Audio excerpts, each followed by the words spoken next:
tashlashga tayyormiz. To'lchani yig'ib, xavfsizlik kamarlarini taqib, illyuminator pallachalarini oching. O'rni o'xshashaylikki xulosaga keltiring. E'tiboringiz uchun rahmat. Дамы и господа, мы готовы посадить утечки ремни безопасности застегнуты, столик закрыт, штурки иллюминаторов открыты, стенка кресла вертикальное положение. Благодарю вас за внимание. Ladies and gentlemen, we are ready for landing. Make sure your seatbelts are complete. I will block middle seats are open. Seat belts are upright position. Thank you for your attention.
Dubay xalqaro aeroportiga kelib qo'ndi. Mahalliy vaqt bilan soat 12dan 40 daqiqa o'tdi.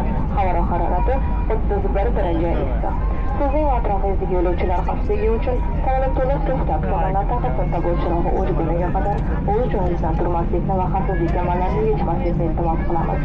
Samolyotni tark etayotganingiz davomidagi o'rmonchadagi tekshirish yo'llaringizni unutmang.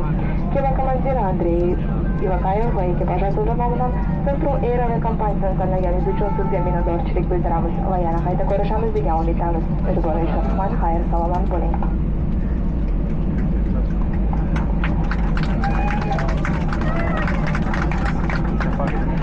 Дамы и господа, наш самолет произвел посадку в международном аэропорту города Дубай. Место время 12 часов 40 минут, температура воздуха плюс 31 градусов по Цельсию. Для вашей безопасности и безопасности окружающих просим вас не вставать и не отстегивать ремни безопасности до полной остановки самолета и до выключения светового табло застегнуть ремни. При выходе из самолета не забывайте свои личные вещи, проверьте кармашки кресла перед вами. От имени командира Андрея Ивакаева и экипажа благодарю вас за выбор авиакомпании Central Air и желаю вам новых интересных путешествий с нами.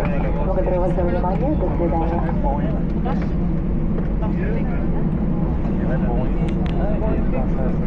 Компания